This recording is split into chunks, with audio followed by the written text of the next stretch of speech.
नमस्कार, मैं आपका साथी परशुराम। आप देख रहे हो वोट की चोट। भाई फिलहाल अब खड़े हैं हिसार के सचिवालय के बाहर। आज हमारे साथ में बात करने के लिए बादड़ी के पूर्व विधायक नरेश जी हमारे साथ। सर नमस्कार। धन्यवाद पत्रकार महोदय, नमस्कार।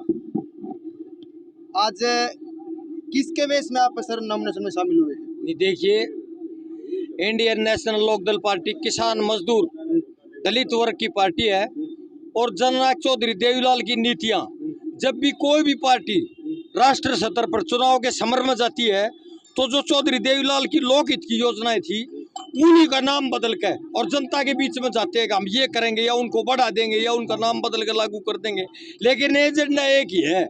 किसान गरीब कमेरे वर्ग के लिए अगर किसी आदमी ने काम किया तो वो चौधरी देवीलाल की नीतियों ने काम किया। अगर गरीबी का शतर उठाया, किसान को मजबूती दी तो चौधरी देवीलाल की नीतियों ने दी। और उसी के नक्शे कदम पर चलते हुए लोह पुरुष माननीय ओम प्रकाश चौटाला जी ने काम किया हरियाणा प्रदेश में 36 बिरादरी के लिए, किसान वर्ग के लिए। और आज एक जो टिकट दिया है INLD पार्टी ने, वो किसान नेता को, जनता के सेवक को, और जिसकी कांग्रेस पार्टी ने अनदेखी कर दी। और रही कांग्रेस पार्टी की बात, तो कांग्रेस पार्टी ना 36 बिरादरी की पार्टी है, ना किसी वर्ग की पार्टी है। पिता पुत्र प्राइवेट लिमिटेड कंपनी गुलाबी गैंग में परिवर्तित हो चुकी है वो, और उसका जनाधार आधार खत्म हो चुका है।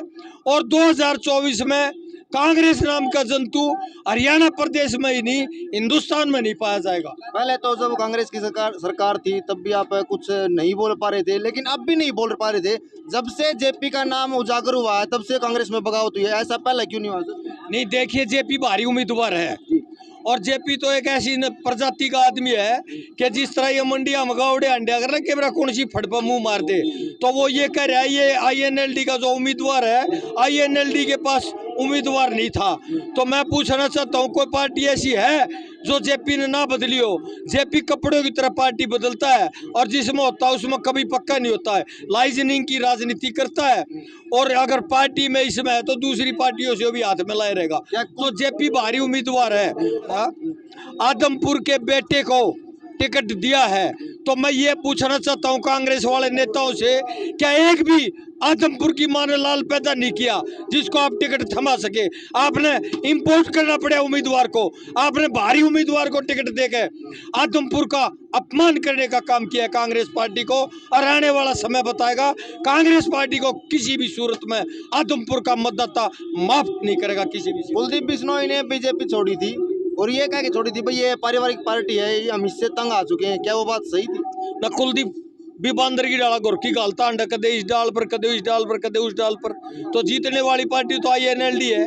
आप देखना, इसका दोबारा पुनर्उदय होने जा रहा है अभय सिंह के नेतृत्व में, और आप देखना जीत INLD पार्टी की सुनिश्चित हो चुकी है। आदमपुर की उपचुनाव आप INLD की सीट बता रहे हो और आम आदमी पार्टी थोड़ा वो भी उभर के आवा, वो अपनी सीट दावेदार ठोकने लग रहा है कि भाई हम आदमपुर के अंदर आप पार्टी न 3 में न 13 में मुकाबला है इंडियन नेशनल पार्टी का और भारतीय जनता पार्टी का, और कोई मुकाबले में ही नहीं है। सर एक विपक्ष है ना, कांग्रेस विपक्ष है अभी मौजूदा टाइम में, और बड़े आरोप लगाओ भाई अगर अभय चौटाला को वोट दोगे तो भी बीजेपी को जाओगा और बीजेपी को वोट दो तो बीजेपी का ही है। ये दोनों था एक थाली के चट्टी बट्टी। पार्टी का प्रोग्राम खत्म हो गया, अब मैं यहीं रहूंगा और लंबे समय के लिए बैठ दूंगा।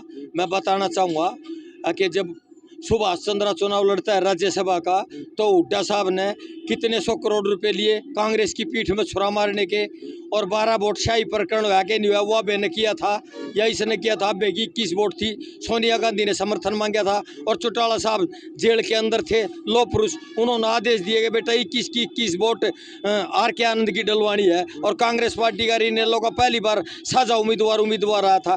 तो किस मुँह से बात कर रही है कांग्रेस पार्टी? अगर कोई विपक्ष की भूमिका निभा रहा है विधानसभा में और जो 89 MLA पर भारी पड़ता है, तो वो सिर्फ और सिर्फ मात्र उसका नाम अभय सिंह चौटाला।